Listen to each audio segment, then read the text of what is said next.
提升灵性的基础。这集我们要讲的是业力。业力。听到业力这两个字好像好沉重。对啊，我有什么业力，然后好像很严重上辈子，然后带着什么业力来，然后这辈子，然后要受苦啊，干什么的？好，听到就觉得哇，好沉重，什么业力？对啊。其实这个因为宗教的语言的关系，然后把业力弄得好像很复杂，然后而且很怎么样，然后变成一种规范这样啊，你善有善报，恶有恶报，你千万不要做坏事哦，你做坏事会有恶报哦，天打雷劈哦，你打人你会被人打哦，你会有恶报哦，这些东西，它当然它有它运作的法则，但是不是像想象这样子啦，什么善有善报，恶有恶报，这是一种很表面化的一种讲法，它其实是内在有一个法则在运作。那个法则其实就是显化法则，完全就是显化法则。所以吸引力法则跟业力啊什么这些东西全部都是同一件事。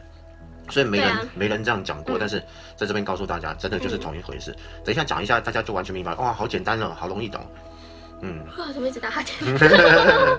业力，它的基础就业这个字，业到底是什么？业其实就是业，不是这个业，不是这个业，它是在游戏里面，这么说好了，游戏外空无一物，什么都没有；游戏内什么都有，无限可能性，千变万化。无限可能性。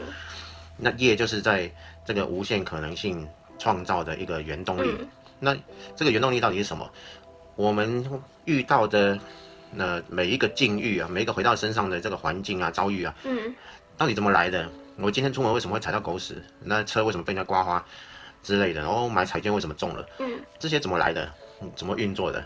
其实一切所有这么讲好了，外在就是内在的一面镜子，外在就是内在的一面镜子。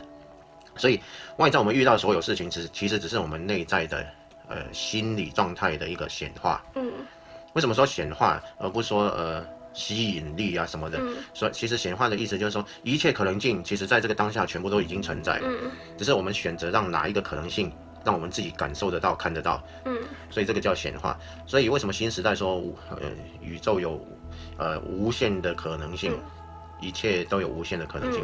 是因为在这个当下，其实全部可能性都已经存在了，已经存在了，已经都存在在这个当下。那我们要让哪一个可能性让我们自己看得到、显化出来、感受得到？这个是不是就说到平行宇宙呢？这个就说到平行宇宙，就是同样在我们这个时空里面，然后其实同样在这个当下，所有的平行宇宙同时存在于当下，它很多条不同轨迹的一个发展性，这个平行宇宙都存在在这个当下。平行宇宙就是说，如果我以前在10岁的时候做了一个决定，我休学或者干嘛，那现在的我就完全不同，所以从以前一直走到现在的轨迹就完全不同。那这个可能性就同时存在在这个当下某一个点。那我用我的注意力去关注，让哪一个可能性显现出来，就是这样。那这些跟业力到底有什么关系？刚刚讲的都是显化法则啊。业力到底是什么？业力就是我们的内心的一个认知、想法、情绪，然后所形成的作用力叫做业力。那这不就是显化法则吗？那意思就是说，宇宙有一个很基本的法则，就是我有什么，我就会获得什么。然后第二个是我给出什么，我就会获得什么。这个就是跟显化法则是一样的，就是让自己我有什么，这个就是让自己的频率处在什么样的状态。我给出什么，那就等于跟宇宙宣告了我有什么。那其实是同一条，只是它显现出来的样子方式有点不一样。我有什么，我就会获得什么，这个就是这个显化法则跟业力了。那你说这跟业力有什么关系？这跟大家说的善有善报有什么关系？如果很单纯的这么说，大家就会明白。今天我看到一条小狗在路上走，然后我看它很讨厌，我就打它一顿。然后之后我的生活，然后遇到一个不好的事情，我被一个壮汉毒打了一顿。那这两者的关联，如果是业力法则所引起，大家会觉得很正常啊，这就恶报啊，恶有恶报，这就业报嘛，就恶业啊，你有恶报。但是在显化法则怎么去解释这个东西，就很简单，你很明白你自己给那只小狗什么。你给他的是痛苦，因为你看着他很痛苦，然后他在痛，然后你就还在继续毒打。这时候你很明白的知道，你的认知非常清楚知道你在给予痛苦。那刚刚法则我们倒过来想就是明白了，我给出什么就代表我有什么，那这个不就结了？我给出痛苦，所以我有痛苦，我有痛苦，宇宙就显化痛苦回来给我，这就说通了，业力不就是这么一回事吗？不就是这不是什么恶有恶报的问题，是我给出什么就回来什么，那我有什么就得到什么，就是这么简单。那这个法则就是我们游戏里面整个最重要的一个中心思想，会基于这样的一个法则。那有没有办法摆脱业力呢？就它可以不存在的吗？业力不存在，没有办法摆脱业力，因为游戏是按照就是基于业力而建构的一个世界。那就算登出也会有业力吗？登出不是啊，登出完全不会有业力。也就是说，业力它回归的对象是谁？是游戏里面这个人物角色啊。对呀，业力只能在角色上面作用嘛，它没办法在玩家身上作用，所以业力是不存在于玩家身上的，它只能存在于游戏里面的角色。而且玩家也不会想要去打一只小狗吧？没错啊。对啊。但是，当玩家操控这个角色在游戏里面打一只小狗的时候，搞不好就有一个作用力回到这个角色身上。但是再怎么回到角色身上，玩家始终是一个观察的角色，观察者的身份，他只是观察到这个现象发生了。我的角色被人打了，那就这样子。那其实对他自己而言，并不会有影响，也不会有感受。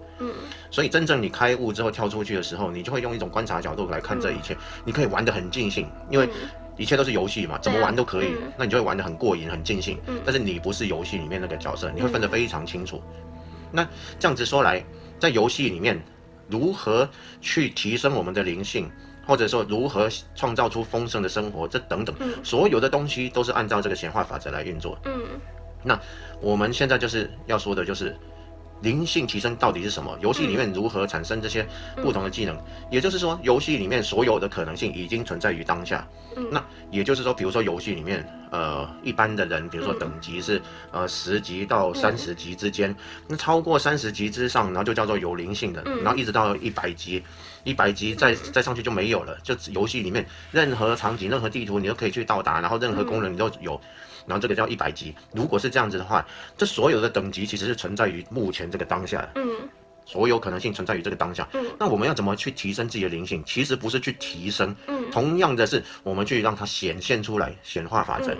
我100级这个事实其实已经存在在这个当下，那我要怎么提升自己到100级呢？我就让它明显嘛，让它显化出来。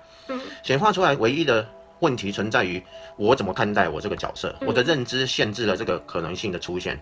我认为我是一个灵性不高的人，这时候我灵性就不高了，因为我已经肯定了这个了。有框架，没错，各种框架跟信念绑住你。所以我们要做的是如何把这些框架把它消融掉，给拿掉，然后让那个原本你想要达到的东西呈现出来。对啊，就像我其实已经开了第3眼了，但是我一直总觉得自己没有开第3眼，一直觉得没有。但你说什么？我说你其实第3眼早就开了。对呀，怎么会没有开呢？然后我就仔细看，真的耶，我有看到能量耶。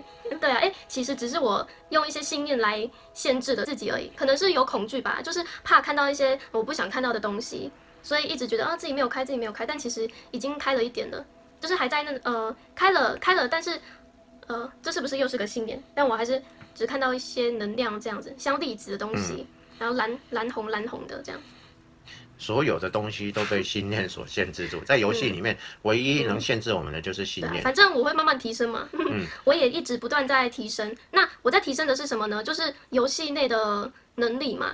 我想要开第3眼，开第3眼没有什么不好的，没有什么不可以，想开就开啊，就只是一种选择嘛。如果你今天要玩，那你就好好玩，你就可以去玩，可以去研究，到底怎么开启第3眼。那如果你不想玩，其实你登出跳出这个游戏，跟你有没有开第3眼完全没有关系的。那我是选择因为我很喜欢玩，我就选择想要玩这些游戏，想要开第3眼啊，想要灵魂出窍啊。那其实我也已经灵魂出窍过了，那怎么做到的？我之后会再分享啦。虽然我没有特别做什么，再分享我们的故事咯。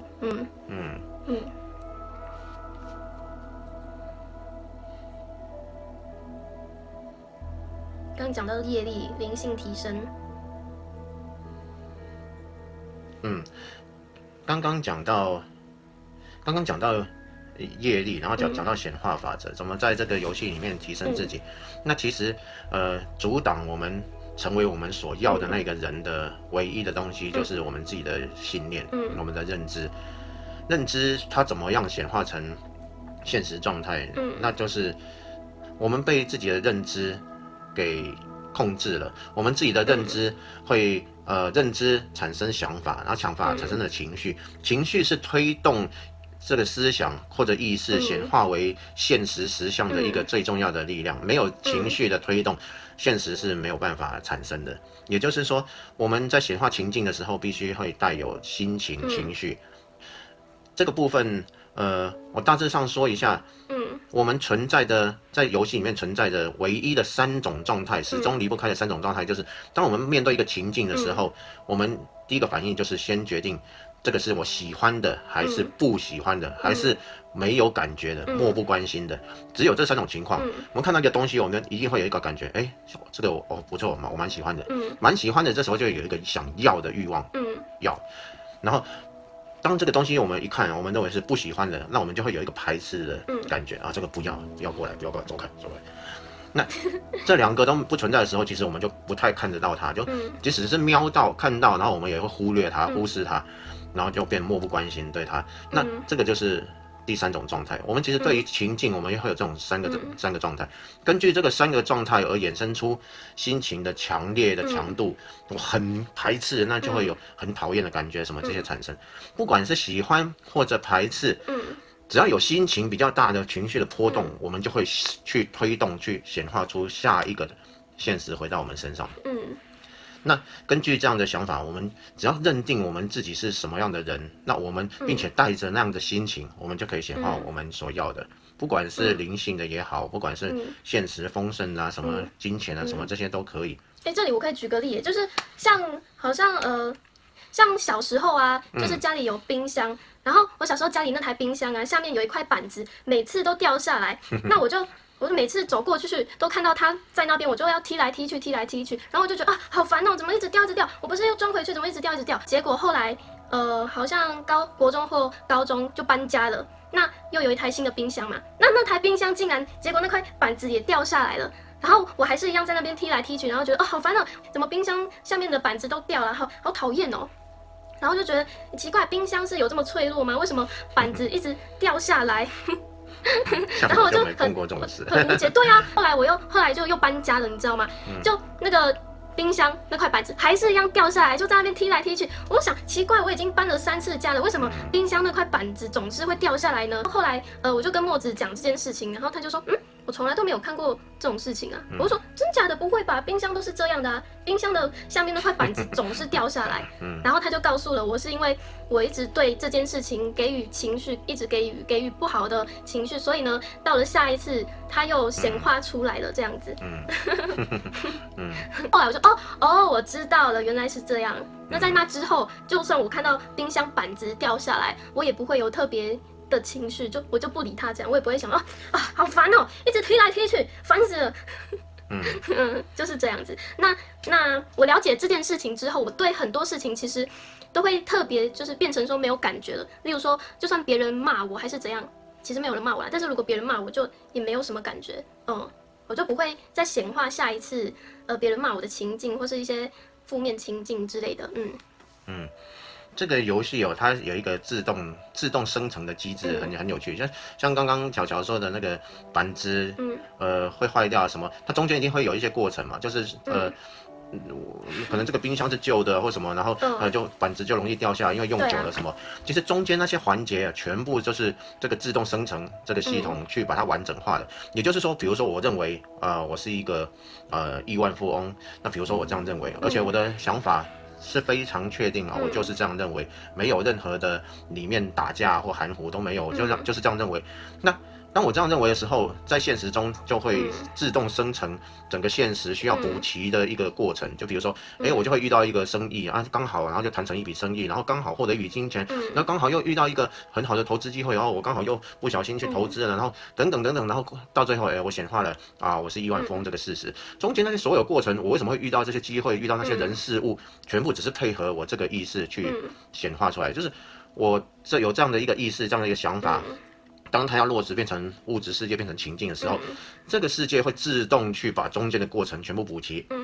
就是这样子。那所以其实我们并不需要去做很多的事情，我们往往总是觉得说啊，我人生要奋斗，要做什么做什么做什么做什么。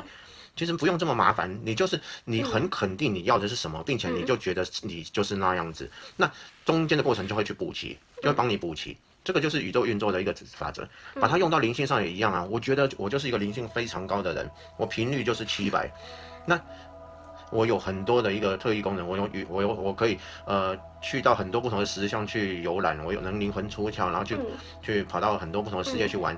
那我认为我就是这样的人。那当我很真实这样认为的时候，我就中间就会有一些过程自然会补齐。怎么补齐？那刚好就遇到一个老师，然后他教我如何深入我的内在，如何去打坐，然后如何去感受一切，然后慢慢我就很自然，我就可以达成这样的一个目标。所以连这些过程都是自动发生的，而不是去追求的。你不用去刻意去追求，你只要把原始的设定给它设定好。可是这个就要讲到是不是潜意识跟表意识？没错，这个显意识、现在的潜意识。我认为我是怎样的一个人，这是一个很单纯的想法。但是在我的记忆库里面，也就是我的潜意识里面，其实我是会有很多认知去阻挡这个想法的。就我自己会推翻，我自己会认为不是这样。就比如说这么讲好了。我觉得我现在心情非常好，我觉得世界一切都很美好，我处在一个很快乐的状态。我的想法上是这样，但是很奇怪，我的心情就不好，我现在就闷闷的，然后就没力气这样。奇怪，我明明想的是我现在是很美好的，能量很棒的，很健康的，为什么我的心情是这样？我的感觉是这样。心情就是一个指标，告诉你的潜意识到底是怎么想的。有时候我们觉得一件事情。我觉得想法上一定成功的，但是如果成功之后是会带给你喜悦的，那你现在为什么不会有那个喜悦的心情？那其实就是你的潜意识在内在告诉你说其实根本就不会成功，因为点，叉。那心情也是一样，就是我认为我是一个现在能量很高，但是你的内在就告诉你我现在哪有能量很高？因为昨天怎样呢？因为怎样那些点，叉是在潜意识里面会发挥作用。那现实世界会形成情境，最重要的一个关键是在潜意识，而不是在显意识。所以你怎么去让你的潜意识能够跟你的显意识是同步的？这个接下来我们就会比较详细的去讲这个东西。OK， 这集就结束啦，拜拜。拜拜。之后我们会再说有关潜意识，怎么改变自己的潜意识的分享。拜拜。拜拜。